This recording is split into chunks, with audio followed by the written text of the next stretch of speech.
ప్రార్థించుదాము. ప్రేమ స్వరూపైన మా పరలోకపు తండ్రి, మమ్ములను మిక్కిలి ప్రేమించిన మా గొప్ప దేవ, మహోన్నతుడా, మీ బంగారు పాదములకు స్తుతులు వందనాలు చెల్లిస్తున్నాం. ప్రార్థన టీవీ ద్వారా తండ్రి, పరిశుద్ధమైన మీ జీవపు మాటలు విని ధ్యానం చేసుకోవడానికి మా జీవితాలకు ఇచ్చిన భాగ్యం కొరకు మీకే స్తోత్రములు వందనాలు చెల్లిస్తున్నాం. తండ్రి, నీ మాటలు ధ్యానం చేయుచుండగా నన్ను నీ నోటి బూరగా దీవించమని, మీ పరిశుద్ధాత్మతో నన్ను నింపుమని వేడుకుంటున్నాం. వినుచున్న ప్రతి బిడ్డను దీవించమని తండ్రి, వారికి వినగలిగిన చెవులను, గ్రహింపగలిగిన మనస్సు దయచేయమని, మంచి నేలను పడిన విత్తనం వల్ల ప్రభువా ఆత్మఫలములతో నీ వాక్యానుసారంగా మేమందరము ఫలించే భాగ్యం దయచేయమని నజరేయుడైన యేసు నామమున ఈ విన్నపములు నీకు సమర్పిస్తూ బతిమాలి వేడుకొనుచున్నాము తండ్రి, ఆమేన్. ప్రభువునందు ప్రియమైన వాళ్ళరా, దేవునికి స్తోత్రములు. ప్రభువైన యేసుక్రీస్తు నామమున మీకందరికీ నా హృదయపూర్వక వందనాలు చెల్లిస్తున్నాం. ప్రార్థన టీవీ ద్వారా దేవుని వాక్యము మీకు నేను తెలియపరచడానికి దేవుడు నాకు ఇచ్చిన భాగ్యాన్ని బట్టి దేవునికి మరోసారి వందనాలు చెల్లిస్తున్నాం. ఈ సమయంలో మనం ధ్యానం చేయవలసినటువంటి అంశమును అపోస్తలుడైన పౌలు కొరింథీయులకు రాసినటువంటి మొదటి పత్రిక 1వ అధ్యాయము 24వ వచనం మనం చదువుకున్నప్పుడు, క్రీస్తు దేవుని శక్తి, దేవుని జ్ఞానమునై ఉన్నాడు. ఆయన యూదులకేమి గ్రీసు దేశస్థులకేమి ఆటంకం ఉన్నప్పటికీ పిలువబడినటువంటి వారికి ఆయన దేవుని శక్తి, అనగా Christ is the power of God, అనగా దేవుని శక్తి క్రీస్తు అని మనం తెలుసుకోవాలి. వాళ్ళు గ్రీసు దేశస్థులు, అక్కడ యూదులు, వారికి ఉన్నటువంటి మనస్సు ఏంటంటే యూదులకు సూచక్రియలు కావాలా, అద్భుతములు కావాలా, గ్రీసు దేశస్థులకు జ్ఞానం కావాలా. అటువంటి వాతావరణంలో యేసుప్రభు వారు వారి మధ్య ఏ రీతినంటే దేవుని శక్తిగా ఆయన ఉంటున్నాడు, దేవుని జ్ఞానంతో ఉంటున్నాడు. కాబట్టి మనం ఈరోజు ఈ సమయమున క్రీస్తు దేవుని శక్తి అన్నటువంటి అంశమును ధ్యానం చేయాలని మిమ్మల్ని కూడా నేను కోరుచున్నాను. అపోస్తలుడైన పౌలు కొరింథీయులకు రాసినటువంటి మొదటి పత్రిక 1వ అధ్యాయము 1వ వచనంలో క్రీస్తు అనే దానికి ఒక నంబర్ వేసి కింద అర్థం రాసింటాడు. క్రీస్తు అనగా అభిషేక్తుడు, అభిషేకించబడినటువంటి వాడు.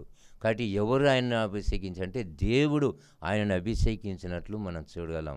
ఆయన అభిషేకంలో పరిశుద్ధాత్మ దేవుని శక్తి ఉండినట్లు మనం చూడగలం. అపోస్తల కార్యములు 10వ అధ్యాయము 37 నుంచి 38 వచనాలు మనం చదువుకున్నప్పుడు దేవుడు అక్కడ మనకు సెలవిస్తాడు. యోహాను బాప్తిసం ఇచ్చిన పిమ్మట ఆ యూదయలోను గలిలోను అనేక ప్రాంతాల్లో ఒక మహాప్రసిద్ధమైన సంగతి అక్కడ వెలువడింది. ఏంటి ఆ మహాప్రసిద్ధ సంగతి ఏంటంటే, దేవుడు నజరేయుడైన యేసును పరిశుద్ధాత్మతోనూ శక్తితోనూ అభిషేకించినాడని అక్కడ దేవుడు తన వాక్యం ద్వారా సెలవిస్తున్నాడు. కాబట్టి ప్రియమైనటువంటి వాళ్ళరా, క్రీస్తు అనగా అభిషేక్తుడు, యేసు అనగా రక్షకుడు. ఆయన అభిషేకంలో మరి పరిశుద్ధాత్మ ఉన్నది, దేవుని శక్తి ఉన్నదని మన విశ్వాసం ఉంచాలని దేవుడు సెలవిస్తున్నాడు. కాబట్టి క్రీస్తు అనగానే ఒక శక్తి, అది దైవ సంబంధమైనటువంటి దేవుని శక్తిని ఆ విశ్వాసం, ఆ నమ్మకం మనకు ఉండాలి. మనం అపోస్తల కార్యములు 1వ అధ్యాయము 8వ వచనం మనం చదువుకున్నప్పుడు యేసుప్రభు వారు శిష్యులతో తెలియపరుస్తున్నాడు. ఏమని బోధిస్తున్నాడంటే, మీ మీదికి పరిశుద్ధాత్మ వచ్చినప్పుడు మీరు శక్తి పొందెదరు. అనగా పరిశుద్ధాత్మ మీ మీదికి ఎప్పుడైతే వస్తుందో అప్పుడు మీకు శక్తి కూడా వస్తుంది. ఆ శక్తి దేనిగా యూదయ, గలిలయ, సమరయ ప్రాంతములు బూది గంతముల వరకు నాకు సాక్షులుగా ఉంటారని దేవుడు సెలవిస్తున్నాడు. ఎవరైతే దేవునికి సాక్షులుగా ఉండాలంటే దేవుని శక్తి వాళ్ళకు ఉండాలి, పరిశుద్ధాత్మ కుమ్మరింపు అనేది వారికి ఉండాలి. పరిశుద్ధాత్మ లేకుండా, దేవుని శక్తి లేకుండా, క్రీస్తు లేకుండా దేవునికి సాక్షులుగా ఉండలేరు అనే విషయాన్ని ఆ వాక్యం ద్వారా మనం తెలుసుకోవాలని దేవుడు సెలవిస్తున్నాడు. కాబట్టి ప్రియమైనటువంటి వాళ్ళారా, దేవుడు యేసు ప్రభువు వారు దేవుని యొక్క శక్తిని, ఆ విశ్వాసము మనం ఎప్పటికీ మర్చిపోకూడదు అని మనం తెలుసుకోవాలి. ఎటువంటి ఆయన శక్తి అనగా మొట్టమొదటిది మనలను రక్షించే శక్తి అనేది, పాపులను రక్షించే శక్తి అనేది. మనము హెబ్రీలకు రాసినటువంటి పత్రిక 7వ అధ్యాయము 25వ వచనం మనం చదువుకున్నప్పుడు, ఈయన తన ద్వారా దేవుని యొద్దకు వచ్చువారి పక్షమున విజ్ఞాపన చేయుటకు నిరంతరము జీవించుచున్నాడు గనుక, ఈయన తన యొద్దకు వచ్చేవారి పక్షమున నిరంతరము ఎందుకనగా విజ్ఞాపన చేయడానికి. అయితే ఆ దేవుని యొద్దకు వచ్చేటువంటి వారిని రక్షించుటకు, అనగా సంపూర్ణంగా రక్షించుటకు ఆయన శక్తి గలవాడని యేసుప్రభుని గురించి హెబ్రీ పత్రిక ద్వారా పౌలు మనకు సెలవిస్తున్నాడు. ఎవరైతే దేవుని దగ్గరకు వస్తున్నారో వారి పక్షాన ఈయన విజ్ఞాపన ప్రార్థనలు చేస్తున్నాడు. ఎందుకు విజ్ఞాపన ప్రార్థనలంటే ఆ ప్రజలను, ఆ భక్తులను, విశ్వాసులను సంపూర్ణంగా రక్షించడానికి ఒక శక్తిమంతుడు అన్నటువంటి విషయాన్ని ఆ వాక్యం ద్వారా మనకు తెలియపరుస్తున్నాడు. కాబట్టి ప్రియమైనటువంటి వాళ్ళారా, దేవుడు మనల్ని రక్షించే శక్తి అనేది ఏ శత్రువుల నుండైనా, మరణ గండము నుండైనా, ఈలోక బంధకములైనా, శత్రువులు, సైతాను శోధనలు అన్నిటి నుండి మనం రక్షించే శక్తి, అది క్రీస్తు శక్తి అని మన విశ్వాసం ఉంచాలని దేవుడు తన వాక్యం ద్వారా మనకు తెలియపరుస్తున్నాడు.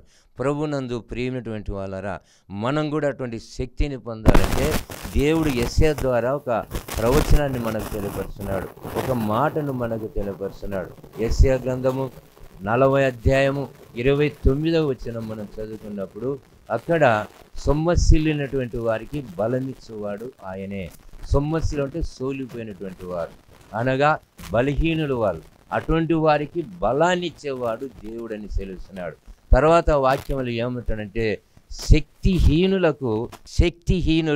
అనగా శక్తి లేనటువంటి వాళ్ళు, మనమందరం ఎటువంటి వాళ్ళము అని మనం ఆలోచన చేసినప్పుడు మనకున్న శక్తి సరిపోదు ఈ లోకంలో. ఎందుకనగా మనం పోరాడేది దురాత్మలతో, దుష్ట సమూహముతో, ఆకాశం మందున్నటువంటి ఆ యొక్క దురాత్మల సైన్యంతో మనం పోరాడాలి. తర్వాత శత్రువులు ఉంటారు, తర్వాత ఎన్నో సమస్యలు, కష్టాలు, బంధకములు మనకుంటాయి.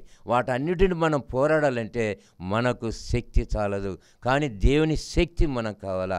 మన ఉదాహరణగా యేసుప్రభు శిష్యులను మనం చూసినప్పుడు, మన 12 మంది శిష్యులను యేసుప్రభు వారు పిలిచి పరిశుద్ధుడైన లూకా రాసినటువంటి సువార్త 9వ అధ్యాయము మొదటి 3 వచనాలు మనం చదువుకుంటే, లూకా సువార్త 9వ అధ్యాయము మొదటి 3 వచనాలు యేసు 12 మంది శిష్యులను పిలిచి వారికి ఒక అధికారాన్ని ఇస్తున్నాడు, వారికి ఒక శక్తిని ఇస్తున్నాడు, వారికి ఒక వరాన్ని ఇస్తున్నాడు. ఏంటి అధికారం, శక్తి అంటే దయ్యముల మీద అధికారాన్ని, దయ్యముల మీద శక్తిని దేవుడిస్తున్నాడు. రోగులను స్వస్థపరిచే వరాన్ని ఇస్తున్నాడు. దేవుని రాజ్యాన్ని ప్రకటించడానికి అటువంటి ధన్యత యేసుప్రభువు ఇస్తున్నాడు. కాబట్టి వారు ఈ సువార్త పని చేయాలంటే, బూది గంతములకు సాక్షులు ఉండాలంటే, దేవుని సేవ చేయాలంటే మొట్టమొదటిగా దేవుడు వారికి ఇచ్చింది ఏంటంటే ఒక అధికారాన్ని ఇచ్చినాడు దేవుడు. తర్వాత ఒక శక్తిని ఇచ్చినాడు, తర్వాత వరాన్ని ఇచ్చినాడు, దేవుని వాక్యాన్ని ప్రకటించే జ్ఞానాన్ని ఇచ్చినాడు, దైవ వేషాన్ని దేవుడు అక్కడ కుమ్మరించినాడు. కాబట్టి ప్రియమైనటువంటి వాళ్ళరా, దేవుని సేవ చేయడానికి కూడా 12 మంది శిష్యులకు వారి సొంత శక్తి లేదు, కానీ దేవుడు తన శక్తినిచ్చి, తన పరిశుద్ధాత్మనిచ్చి, ఆ శక్తి లేనటువంటి వారికి శక్తిని, బలాన్నిచ్చి తన సేవలో వాడుకున్నట్లు మనం చూడలేం. ఇంకొక ఉదాహరణ మనం చూచినప్పుడు పాత నిబంధన గ్రంథంలో ఇర్మియా గ్రంథము 1వ అధ్యాయం 4వ వచనం నుండి 10 వచనాలు మనం చదువుకుంటే, ఇర్మియాను గురించి దేవుడైన యెహోవా ప్రత్యక్షమై ఆయన మాట్లాడుతున్నాడు. అవి మానవునికి అతీతమైనవి, అనగా మానవుని ఊహకు కూడా అందలేవు. మన ఆలోచన సరిపోదు, మన జ్ఞానం సరిపోదు, మన జీవితమే సరిపోదు. అటువంటి అద్భుతమైనటువంటి మాటలు అక్కడ దేవుడైన యెహోవా తెలియపరుస్తున్నాడు. ఏంటి అద్భుతమైన మాటలు అంటే, మొట్టమొదటి, నేను నిన్ను ఎరిగి తిని. ఎప్పుడు ఎరిగినాడు? నేను నిన్ను గర్భములో రూపింపక మునిపే నిన్ను ఎరిగి తిని. చూడండి ప్రియమైన వారు, ఇది ఎంత ఆశ్చర్యకరమైనటువంటి సంఘటన. మనం ఆలోచన చేస్తే ఆశ్చర్య మాట ఏంటంటే, తల్లి గర్భములో రూపింపక మునిపే, అనగా పిండముగా ఉండకముందే దేవుడు నిన్ను ఎరిగినాని అక్కడ ఇర్మియాతో సెలవిస్తున్నాడు. రెండవదిగా, తల్లి గర్భమును బయలుపడక మునిపే నేను ప్రతిష్ఠించితిని, అనగా డెడికేట్ చేసినాను. ఎక్కడ? నువ్వు తల్లి గర్భములో ఉన్నప్పుడే, తల్లి గర్భం బయటికి రాకముందే, నువ్వు జన్మించక మునిపే నేను నిన్ను తల్లి గర్భములోనే ప్రతిష్ఠించితిని, నిన్ను ప్రవక్తగా నియమించితిని, ఒక ప్రవక్తని నియమించినని అక్కడ దేవుడైన యెహోవా సెలవిస్తున్నాడు. అప్పుడు ఈయన అంటాడు, ఇర్మియా గ్రంథము 1వ అధ్యాయము 6వ వచనంలో, అయ్యో నేను బాలుడను, మాటలాడుగు నాకు శక్తి చాలదు. చూడు ప్రియమైనటువంటి వాళ్ళరా, యవ్వన ప్రాయములో దర్శనం కలిగింది. యవ్వన ప్రాయములో దేవుడైన యెహోవా ఆయనకు ప్రత్యక్షమైనాడు. ఈ మాటలు చెప్తున్నాడు. ఎటువంటి మాటలంటే ఆ చిన్నది కాదు. సేవ అనేది ఎంతో భారమైనది, ఎంతో భారం మోయవలసి ఉంటుంది. దానికి ఒక శక్తి కావాలా. కాబట్టి ఆ యొక్క దేవుని మాటలు విన్నప్పుడు అయ్యో అంటున్నాడు ఒకటేసారి, అనగా వాపోతున్నాడు ఒకటేసారి. యొక్క ఇర్మియా, నేను ఎంతటి వాడను, నేను బాలుడను, నాకు శక్తి చాలదు, మాట్లాడడానికి నాకు శక్తి లేదు అని అన్నప్పుడు దేవుడైనా అంటాడు, భయపడాకు, నేను ఎవరి యొద్దకు నిన్ను పంపుతానో నువ్వు అక్కడికే పోవలను. నేను ఏ సంగతులు నీకు ఆజ్ఞాపిస్తానో ఆ సంగతులను బోధించాలి. భయపడాలకు, నువ్వు చింతించాగు, నువ్వు వెళ్ళు. ఎందుకంటే నేను నీకు తోడై ఉంటున్నాను, నేను నీకు తోడుగా ఉంటున్నాను. కాబట్టి ప్రియమైనటువంటి వాళ్ళారా, దేవుడు సెలవిస్తున్న దేవుడు ఇర్మియాతో దేవుడు మాట్లాడినాడు, ప్రత్యక్షమైనాడు. నేను నీకు తోడుగా ఉంటాను, భయపడకు. నేను ఏ సంగతులు చెప్తానో ఆ సంగతులను బోధించాలా. నేను ఎవరి యొద్దకు పంపుతానో అక్కడికే నువ్వు వెళ్ళాలి అని చెప్పి దేవుడైన యెహోవా ఏం చేసినాడు, తన చెయ్యి చాచి ఆ ఇర్మియా నోటిని ముట్టినాడు. దేవుడైన యెహోవా ఇర్మియాకి ఎంత అదృష్టం కలిగింది.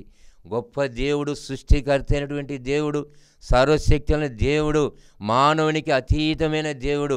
మన శరీరం ఎలాంటిది, మనం ఎటువంటి వారము, మన క్రియలు ఎలాంటివి, ఆయన ఎంతో మహోన్నతుడు, మహాగణుడు, పరిశుద్ధుడు, నిత్య నివాసైన అటువంటి ఆ గొప్ప తండ్రి, గొప్ప దేవుడు తన చెయ్యి చాచి ఇర్మియా యొక్క నోటిని ముట్టినాడు. ముట్టి, నీ నోటిలో నా మాటలు ఉంచున్నాను, కాబట్టి నువ్వు భయపడొద్దు, నువ్వు వెళ్ళు.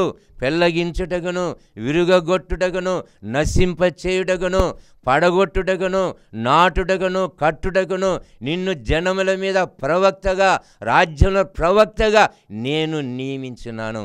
కాబట్టి ఇర్మియా పిలుపును మనం చూసినప్పుడు ఒక అద్భుతం, అది ఒక ఆశ్చర్యము. మానవ శక్తి కాదు, అది మానవుల మాటలు కాదు, ఎక్కడో నేర్చుకునేది కాదు. దేవుడే తన శక్తిని ఇచ్చినాడు, దేవుడే తన మాటలను తెలియపరుచుంటున్నాడు, దేవుడే తన యొక్క శక్తిని ఆయన మీద కుమ్మరించి మనం చూడగలం. కాబట్టి దేవుడు అక్కడ ఇర్మియా పిలుపులో దేవుని అభిషేకించినప్పుడు ఇర్మియాను 3 విషయాలు చెప్పినాడు. ఒకటి ఎరుగుట, రెండవది ప్రతిష్ఠించుట, మూడవది అతన్ని ప్రవక్తగా నియమించడం, అపాయింట్మెంట్ చేయడం, రెండోది ప్రతిష్ఠించడం, డెడికేట్ చేయడం, ఎరగడం, అనగా దేవుడు తెలుసుకోవడం. మనిషిని తల్లి గర్భంలో పడకముందే ఎక్కడున్నాడు, వేర్ ఈజ్ ఇర్మియా, ఎక్కడుంటున్నాడు ఆయన ఇర్మియా, అటువంటి ఇర్మియాను తెలుసుకొని తల్లి గర్భములని ప్రతిష్ఠించినాడు, ఒక ప్రవక్తగా నియమించినాడనే విషయాన్ని దేవుడు తన వాక్యం ద్వారా సెలవిస్తున్నాడు. కాబట్టి ప్రియమైనటువంటి వాళ్ళరా, మనం ఆలోచన చేయాలి ఎప్పటికి కూడా. ఎందుకంటే మనం కూడా ఏ రీతిగా ఉంటున్నాం పరీక్ష చేసుకోవాలి మనం. ఇర్మియాకే కాదు దర్శనం, ఇర్మియాతో మాట్లాడిన దేవుడు మనతో కూడా మాట్లాడతాడు. ఇర్మియాకు తోడుగున్న దేవుడు మనకు కూడా తోడుగుంటాడు. ఇర్మియాను తన మాటలతో నింపినాడు, తన నోటిలో దేవుని మాటలు నింపినాడు. ఆయన మాటలు మనలో ఉంచుతాడు, మనలోనే ఉండి మాట్లాడతాడు. ఆ యొక్క సౌలుకు పౌలుగా మారినప్పుడు పౌలు అంటాడు, నేను కాదు క్రీస్తే నా యందు జీవించుచున్నాడు అంటాడు. కాబట్టి ప్రియమైనటువంటి వాళ్ళరా, ఇర్మియాను మనం ఆలోచన చేసినప్పుడు అక్కడ దేవుడు మనకు సెలవిస్తుంటున్నాడు, ఇర్మియా శక్తి కాదు. ఇర్మియా అంటాడు, నేను బాలుడను, నాకు శక్తి లేదు. కాబట్టి నీవు ఇంత పిలుపు, ఇంత భారమైనటువంటి సేవ, కష్టమైన సేవ. అందుకే ఇర్మియాను గురించి ఏమని పిలుస్తారంటే ఏడ్చే ప్రవక్త అని పిలుస్తారు. ఆ యొక్క పెద్ద ప్రవక్తలలో రెండవ ప్రవక్త ఇర్మియా. ఇర్మియా అనగా అర్థం ఏంటంటే యెహోవా స్థాపించును, అనగా యెహోవే నియమించినాడు, యెహోవే స్థాపించినాడు, యెహోవే అభిషేకించినాడు, యెహోవే ప్రతిష్ఠించినాడు. ఇర్మియాను తన సేవ కొరకు ఎవరి యొద్దకు దేవుడు పంపాలనో తన మాటలు ఆయనతో నింపి ఆ యొక్క శక్తిని దేవుడిచ్చి అక్కడికి పంపినాడనే విషయాన్ని దేవుడు తన వాక్యం ద్వారా సెలవిస్తున్నాడు. కాబట్టి ప్రియమైనటువంటి వాళ్ళరా, మనం ఆలోచన చేయాలి. ఎప్పుడు కూడా మనం బలహీనులమని అనుకోవద్దు. మనం ఎప్పుడు కూడా ఈ లోక సంబంధంగా మనం ఆలోచన చేయవద్దు. మనం సేవించే దేవుడు, మనం ఆరాధించే దేవుడు, మనం కొనియాడే దేవుడు శక్తిమంతుడైన, అది దేవుని శక్తి అనేది. యేసుక్రీస్తు ఎవరంటే దేవుని శక్తి అయిన, దేవుని జ్ఞానమైన. ఆ విశ్వాసంతో మనం దేవుని పని చేయాలి. దేవుడు మనల్ని విడిచిపెట్టాడు, మనకు తోడుగా ఉంటాడు దేవుడు. మనకి ఎప్పుడు కూడా ఇమ్మానుయేలు దేవుడుగా దేవుడు ఉంటాడు. మనలో ఉంటాడైనా. ఎక్కడికి వెళ్ళినా ఆయన మనతో కూడా ఉండి తన కార్యాన్ని నెరవేరుస్తాడు అనే విషయాన్ని దేవుడు తన వాక్యం ద్వారా సెలవిస్తున్నాడు. కాబట్టి ప్రియమైనటువంటి వాళ్ళరా, ఎప్పటికి కూడా మనం చింతించొద్దు, బాధపడొద్దు, దిగులు పడవద్దనే విషయాన్ని దేవుడు తెలియపరుస్తున్నాడు. మనం ఇంకొక ఆమెను మనం ఆలోచన చేసినప్పుడు హెబ్రీయులకు రాసిన పత్రిక 11వ అధ్యాయము 11వ వచనం మనకు చాలా సులభంగా ఉంటుంది రెఫరెన్స్ కూడా. హెబ్రీయులకు రాసిన పత్రిక 11వ అధ్యాయము 11వ వచనం జరుగుతుంటే, విశ్వాసమును బట్టి దేవుడు నమ్మదగిన వాడు. దేవుడు ఏ వాగ్దానం చేస్తున్నాడో ఆ వాగ్దానం గురించి ఈమెకు నమ్మకం ఏర్పడింది. ఆ నమ్మకం వలన, విశ్వాసం వలన శక్తి లేనటువంటి ఆ శారా గర్భము ధరించడకు శక్తి పొందిందని దేవుడు సెలవుస్తున్నాడు. అనగా 90 ఏళ్ళు వయస్సు గల వృద్ధురాలమే, శరీరము బలహీనమైపోయినది. శరీరము అనగా సంతానం కలడానికి కూడా శక్తి లేదు. అటువంటి అసాధ్యకరమైనటువంటి అక్కడంటి పరిస్థితుల్లో దేవుడు దర్శనమిచ్చి వాగ్దానం చేసినాడు. అబ్రహాంతో వాగ్దానం చేసినటువంటి దేవుడు. కాబట్టి ప్రియమైనటువంటి వాళ్ళరా, ఏంటి ఆ వాగ్దానం అంటే, శారా గర్భవతి అవుతుంది, కుమార్ని కంటుందంటే నవ్వింది శారా, పక్కున నవ్వింది. నువ్వెందుకు నవ్వుతున్నావు సార్ అంటే, అక్కడ నేను కూడా వృద్ధురాలనే, నా భర్త వృద్ధుడే, మాకు ఏ రీతి అంటే దేవుడు మా దేవునికి అసాధ్యమైనది ఏమీ కూడా లేదు. దేవునికి సమస్తము సాధ్యం దేవునికి. కాబట్టి ప్రియమైనటువంటి వాళ్ళరా, దేవుడు ఆశ్చర్యకరుడైన, గొప్ప దేవుడైన, బలవంతుడి దేవుడైన, ఆయన పని గొప్పది, ఆయన రాజ్యము గొప్పది. ఆయనకి ఎదురుగా ఉన్నటువంటి పరిస్థితి ఏది కూడా నిలబడని విషయాన్ని దేవుడు తన వాక్యం ద్వారా సెలవిస్తున్నాడు. కాబట్టి మనం ఈ లోకంలో ఏ రీతిగా ఉంటానో మనం పరీక్ష చేసుకోవాల. మనం పిరికితనంగా ఉండవద్దు, బలహీనలు ఉండవద్దు. యేసును వెంబడించినప్పుడు, యేసునందు విశ్వాసం ఉంచినప్పుడు మనం గొప్పగా దీవించబడతాం. ఆయన సేవలు ఎంతగానో మనం ఆశ్రయిస్తాడు. తన శక్తినిచ్చి ముందుకు నడిపే పరిశుద్ధుడైనటువంటి లూకా రాసిన సువార్త 1వ అధ్యాయము 35వ వచనం మనం చదువుకున్నప్పుడు, యేసుప్రభు పుట్టుక కూడా దేవుని శక్తితోనే ఆయన ఈ లోకంలో జన్మించినట్లు మనం చూడగలం. మరియమ్మతో దేవుని దూత పలుకుతుంది, మరియా భయపడాకు, సర్వోన్నతమైన శక్తి నిన్ను కమ్ముకున్నది, నీవు గర్భం ధరించినది పరిశుద్ధాత్మను కలుగుతుంది, నీకు పుట్టవే కుమారుడు పరిశుద్ధుడైన దేవుని కుమారుడు అని ప్రియమైనటువంటి వాళ్ళ దేవుడు సెలవిస్తున్నాడు. అనగా యేసు పుట్టుకనే దేవుని శక్తి, యేసుప్రభు సేవ ప్రారంభమే దేవుని శక్తి. కాబట్టి యేసుప్రభు మనం రక్షించే శక్తి అలవాడని మనం తెలుసుకోవాలని దేవుడు తన వాక్యం ద్వారా సెలవిస్తున్నాడు. పరిశుద్ధైన లూకా రాసిన సువార్త 5వ అధ్యాయము 17వ వచనం మనం చదువుకున్నప్పుడు, ఆయన రోగులను స్వస్థపరిచే శక్తి గలవాడని దేవుడు సెలవిస్తున్నాడు. పక్షవాలను మోసుకొని ఇచ్చినప్పుడు అతని పాపాలు క్షమించినాడు, అతన్ని స్వస్థపరిచినాడు. కాబట్టి పాపాలు క్షమించడానికి అధికారం ఉన్నది, రోగులను స్వస్థపరిచే శక్తి ఆయనకు ఉండినట్లు యూదయ, సమరయ, ఆ యొక్క గలిలయ ప్రాంతముల నుండి అనేకులు ఆయనను ఆ యొక్క ప్రజలను, రోగులను తీసుకొని వచ్చినట్లు మనం చూడగలం. కాబట్టి ప్రియమైనటువంటి వాళ్ళారా, యేసుక్రీస్తు దేవుని శక్తి, ఆయన పుట్టుకే దేవుని శక్తి, ఆయన సేవ ప్రారంభము దేవుని శక్తి, ఆయన చేసే కార్యక్రమాలన్నీ కూడా దేవుని శక్తి. మనల్ని రక్షించేవాడు కూడా ఆయన దేవుని శక్తి అని తెలుసుకోవాలా, మనం స్వస్థపరిచే దేవుడని మనం తెలుసుకోవాలా. రెండవదిగా యేసుప్రభుని గురించి మనం ఆలోచన చేసినప్పుడు, అపోస్తలుడైన పౌలు కొరింథీయులకు రాసిన మొదటి పత్రిక 1వ అధ్యాయము 24వ వచనం మనం చదువుకున్నప్పుడు, క్రీస్తు దేవుని శక్తి, దేవుని జ్ఞానమునై ఉన్నాడు, అనగా దైవ జ్ఞానం. కాబట్టి మనకు కూడా జ్ఞానం అనేది చాలా అవసరం. ఎందుకంటే యేసు జ్ఞానాన్ని, ఆయనకున్నటువంటి ఆ యొక్క బోధలను వారు విస్మయం పొందినారు. వారు ఆశ్చర్యపోయినారు. ఆయన 12 సంవత్సరముల ప్రాయంలోనే లూకాసు వార్త 2:49 యెరూషలేములో దేవాలయంలో బోధకుల మధ్య కూర్చున్నాడు. వారికి ప్రత్యుత్తరం చేస్తున్నాడు. ఆయన మాటలకు, ఆయన జవాబులకు ఆశ్చర్యపోయినారు. తల్లిదండ్రులు కూడా చూచి విస్మయం పొందినారు ఒకటేసారి. కాబట్టి ప్రియమైనటువంటి వాళ్ళరా, చిన్నతనం నుండే జ్ఞానమందు వర్ధిల్లినటువంటి దేవుడైన, గొప్ప దేవుడైన, ఆయన దైవ జ్ఞానం కలిగినటువంటి యేసు ప్రభువారు లూకాసు వార్త 2:52 మనం చదువుకున్నప్పుడు దేవుడు అక్కడ సెలవిస్తాడు, యేసు జ్ఞానమందును దేవుని దయందును మనుషుల దయందును వర్ధిల్లుచుండెను. కాబట్టి ప్రియులారా, యేసు ప్రభు బాల్యము నుండే ఆయన దేవుని దయందు, మనుషుల దయందు, జ్ఞానమందు ఆయన వర్ధిల్లుచున్న, వయస్సునందు వర్ధిల్లుచున్న విషయాన్ని మనకు తెలియపరుస్తున్నాడు. కాబట్టి యేసుని అంగీకరించిన వారికి కూడా అటువంటి జ్ఞానము దేవుడు ఇస్తాడని మనం తెలుసుకోవాలి. యాకోబు రాసినటువంటి పత్రిక 1:5 మనం చదువుకున్నప్పుడు, మీలో ఎవనికైనాను జ్ఞానము కొదుగా ఉండలా అతడు దేవుణ్ణి అడగవలని అంటాడు. కాబట్టి ఈ లోకంలో ప్రతి ఒక్కరికి జ్ఞానం అవసరం. కాపురం చేయాలన్నా జ్ఞానం కావాలా, చదువుకోవాలన్నా జ్ఞానం కావాలా, పరీక్షల్లో బాగా రాసి మన ఉద్యోగాలు సంపాదించడం కూడా జ్ఞానం కావాలా. ఈ జ్ఞానం కోసము ఎన్నో ప్రయత్నాలు చేస్తున్నారు ఎంతోమంది, ఎన్నో ప్రయత్నాలు. కానీ మరి దేవుడు జ్ఞానం ఇచ్చేవాడని తెలుసుకోవాలా. జ్ఞానం అనేది ఆయన దగ్గర ఉంటున్నది. జ్ఞానం అనేది ఆయన ఇచ్చే జ్ఞానము ఈ లోకంలో ఎవరు ఇవ్వలేరు. ప్రపంచంలో ఒక గొప్ప పేరని మనం తెలుసుకోవాలని దేవుడు సెలవిస్తున్నాడు. సామెతల గ్రంథం 2:6 మనం చదువుకున్నప్పుడు, యెహోవాయే జ్ఞానం ఇచ్చేవాడు, ఆయన నోట నుండి తెలివి వివేచన వచ్చున్నట్టున్నాడు. అనగా యెహోవాయే జ్ఞానం ఇచ్చేవాడు. తెలివి వివేచన నోటి నుండి వచ్చంటే జ్ఞానం ఆయనలో జ్ఞానం ఉన్నది. ఆయన అడిగినటువంటి వారు, ఆయన విశ్వాసం ఉంచేవారు అటువంటి జ్ఞానము, దేవుడిచ్చే జ్ఞానాన్ని పొందగలరనే విషయాన్ని దేవుడు సెలవిస్తున్నాడు.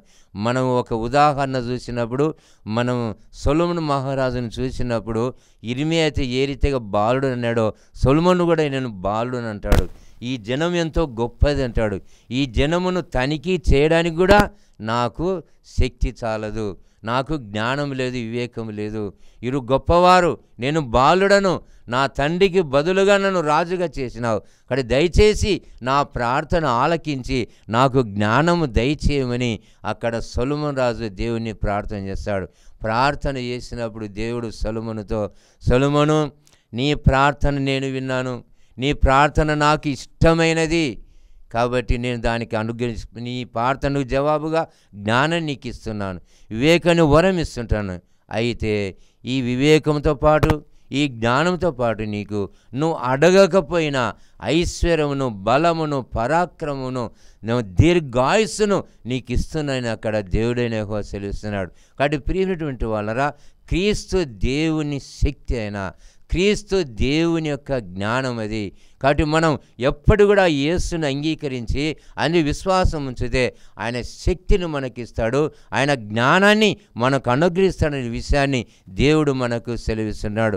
పాత నిబంధన గ్రంథంలో యోబు గ్రంథము 28:28 మనం చదువుకున్నప్పుడు, యెహోవా యందు భయభక్తులే జ్ఞానమనియు తర్వాత చెడుతనంను విసర్జించుటయే వివేకమని ఆయన నరులకు సెలవిచ్చినాడు. కాబట్టి యోబు ద్వారా సెలవిస్తున్నాడు. యోబు గ్రంథం 28:28 సెలవిస్తుంటున్నాడు. ఏంటంటే దేవుడంటే భయము, భక్తి ఉండాలి. దేవుడంటే ఈ యొక్క చెడుతనమును విసర్జించాలా. ఈ రెండు విషయాలు. మరి దేవుడు భయభక్తి లేకుండా మరి చెడు విసర్జన జ్ఞానాన్ని మనం పొందగలం. కానీ దేవుడంటే భయభక్తి సొలొమోను మోకరించి ప్రార్థించినాడు. 1000 దహన బలులను దేవునికి అర్పించినాడు. ఆయన ఒకటేసారి దేవుని మన్నన పొందినాడు. అందుకే ప్రపంచంలోని ఒక జ్ఞానవంతుడుగా ప్రసిద్ధిగాంచినాడు సొలొమోను. కాబట్టి ప్రియమైనటువంటి వాళ్ళరా, జ్ఞానాన్నిచ్చే దేవుడైనా మనకు భయభక్తి అనేది ఉండాలి. మనకు దేవుని పైన చెడుతనం మనం విసర్జించాలా. మన జ్ఞానం కొదుగా ఉన్నదనుకో, జ్ఞానం లేదనుకో, మన దేవుణ్ణి అడగాల. ఈ లోక సంబంధంగా మనం ఎన్నో ప్రయత్నాలు చేయవచ్చు జ్ఞానం కావాలని. కానీ దైవ సంబంధంగా ఆత్మీయంగా దేవుని మీద మనం ఆధారపడాలి. దేవుని వైపు మనం చూడాలని దేవుడు తన వాక్యం ద్వారా సెలవిస్తున్నాడు. కాబట్టి ఈ లోకంలో ఎంతోమంది జ్ఞానం ఎవరిస్తారని తెలుసుకోలేక ఈ లోక సంబంధంగా ఎన్నో ప్రయత్నాలు చేసి ఇబ్బందులు పడుతున్నారు. కానీ జ్ఞానం అనేది దేవుడిచ్చేటువంటి జ్ఞానంగా మనం తెలుసుకోవాలి. పరిశుద్ధ గ్రంథములో యాకోబు రాసినటువంటి పత్రిక 3వ అధ్యాయము మనము 15వ వచనం మనం చదువుకున్నప్పుడు, ఈ జ్ఞానము పైనుండి వచ్చినది కాక భూ సంబంధమైనది, ప్రకృతి సంబంధమైనది, దయ్యముల జ్ఞానం వంటిదై ఉన్నది. చూడు ప్రియమైనటువంటి వాళ్ళరా, జ్ఞానాన్ని భాగాలు చేస్తున్నాడు. ఒకటి భూ సంబంధమైనది, ఇంకొకటి ప్రకృతి సంబంధమైనది, ఇంకోటి దయ్యముల జ్ఞానము. ఇంకా అన్నిటికంటే మించింది పైనుండి వచ్చే జ్ఞానం. అది పైనుండి వచ్చే జ్ఞానం ఎలాంటిది మనం ఆలోచన చేస్తేనుగా అయితే పైనుండి వచ్చే జ్ఞానము మొట్టమొదట పవిత్రమైనది, తర్వాత సమాధానకరమైనది, మృదువైనది, సులభముగా లోబడినది, కనికరముతోనూ మంచి ఫలములతోనూ నిండుకొనినది, పక్షపాతమైనను వేషధారణను లేనిదై ఉన్నది, నీతి ఫలము సమాధానము చేయవారికి సమాధానమందు విత్తబడును. కాబట్టి ప్రియమైనటువంటి వాళ్ళ దేవుడు సెలవుస్తున్నాడు, పైనుండి వచ్చే జ్ఞానంలో ఎన్ని ఉన్నాయి, అది పవిత్రమైనటువంటి జ్ఞానం. అది పైనుండి దేవుడిచ్చే జ్ఞానం. అది పైన దేవుడున్నాడు, ఆయన మనం కిందుంటున్నాం. మనకు ఆ జ్ఞానం వల్ల పైకి చూడాలి, దేవుని వైపు మనం చూడాలి, దేవుని వైపు మనం. కాబట్టి ప్రియమైనటువంటి వాళ్ళరా, పవిత్రమైనది, మృదువైన దేవుడిచ్చే జ్ఞానం. అది మత్సర పడనది, అది మత్సర అపవిత్రమైనది కాదు, అది సమాధానకరమైనది, అది నీతి ఫలములతో నిండుకున్నటువంటిది దైవ జ్ఞానం.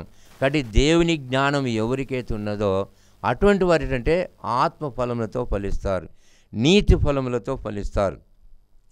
ఏమిటి ఆత్మఫలములు, నీతి ఫలములు అని మనం ఆలోచన చేసినప్పుడు గలితీయులకు రాసిన పత్రిక 5వ అధ్యాయము 22వ వచనంలో దేవుడు మనకు సెలవిస్తాడు.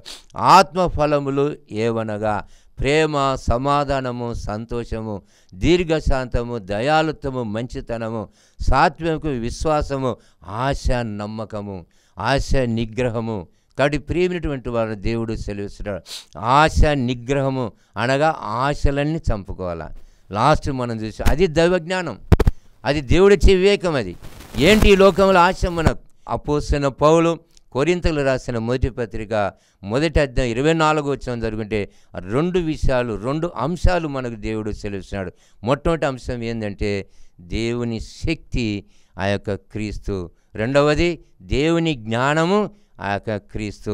కాబట్టి క్రీస్తుని వెంబడించేవారు, క్రీస్తును ప్రార్థించేవారు, క్రీస్తును విశ్వాసించిన వారికి దేవుడు తన శక్తిని ఇస్తాడు, తన జ్ఞానాన్ని ఇస్తాడు. కాబట్టి ఈ లోకంలో ఎన్ని సంవత్సరాలు మనం జీవించినా క్రీస్తు కొరకు మనం జీవించాలా, ఆయన కొరకే మన యొక్క సమర్పణ జీవితం ఉండాలా, ఆయనని మనం సేవించాలా, ఆయన పరిచర్య మనం చేయాలా, ఆయనకు సాక్షులుగా ఉండాలి మనం.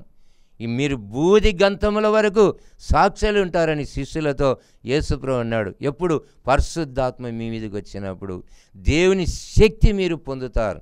అప్పుడు మీరు భూలోకమంతటా బూది గంతముల వరకు నాకు సాక్షులు ఉంటారని అక్కడ దేవుడు సెలవిస్తున్నాడు. కాబట్టి ప్రియమైనటువంటి వాళ్ళరా, దేవుని శక్తి, దేవుని జ్ఞానం, ఇవి మనకు కావాలంటే ఆ శక్తి జ్ఞానమైన యేసుని అంగీకరించుదాం, ఆయన విశ్వాసం ఉంచుదాం, ఆయన అడుగుదాం. అప్పుడు దేవుడు మనకందరికీ ఆ శక్తిని, జ్ఞానం ఇచ్చి తన పరిచర్యలో, తన బిడ్డలుగా, తన భూమండలంలో మనందరినీ కూడా వర్ధిల్లింపజేస్తాడు. ఈ కొద్ది వాక్యము దేవుడు దీవించి ఆశ్రయించునుగాక. ఆమేన్. ప్రార్థించుదాము. కరుణాభరితుడవైన మా పరలోకపు తండ్రి, మమ్ములను మిక్కిలి ప్రేమించిన మా గొప్ప దేవ, మహోన్నతుడా, మీ బంగారు పాదములకు స్తుతులు, వందనాలు చెల్లిస్తున్నాం. నా తండ్రి, ఈ సమయమున మా ప్రభువా, ప్రార్థన టీవీ ద్వారా తండ్రి వాక్యము మేము వినడానికి, వాక్య పరిచర్య చేయడానికి మాకు ఇచ్చిన భాగ్యం కొరకు వందనాలు. క్రీస్తు అనగా అభిషేక్తుడు, ఆయన దేవుని శక్తి, ఆయన యేసు అనగా రక్షకుడు, ఆయన మమ్మల్ని రక్షించే శక్తి గల దేవుడు. ఆయన తండ్రి, నువ్వు దేవుని జ్ఞానం కలిగినటువంటి దేవుడవును, దేవుని కుమారుడు, దైవ జ్ఞానం ఉన్నది నీలో. మరి నిన్ను ఆరాధించి, ప్రార్థించి, నిన్ను వెంబడించి మీరిచ్చే శక్తిని, జ్ఞానం పొంది నీకు సాక్షులు ఈ లోకంలో జీవించే భాగ్యం దయచేయమని, మా అందరి ద్వారా మీరే ఘనత మహిమలు పొందుమని నజరేయుడైన యేసు నామమున ఈ విన్నపములు నీకు సమర్పిస్తూ బతిమాలి వేడుకొనుచున్నాము తండ్రి. ఆమీన్. మన ప్రభువైన యేసుక్రీస్తు కృప, తండ్రి అయిన దేవుని ప్రేమ, పరిశుద్ధాత్మిక అన్నున్న సహవాసం ఇక చేను మనకు, యేసున ప్రతి బిడ్డకు, మన ఇండ్లు, మన కుటుంబాలు, మన సంఘమందడికి, సర్వలోకానికి ఇప్పుడెల్లప్పుడు సదాకాలము తోడయుండునుగాక. ఆమీన్.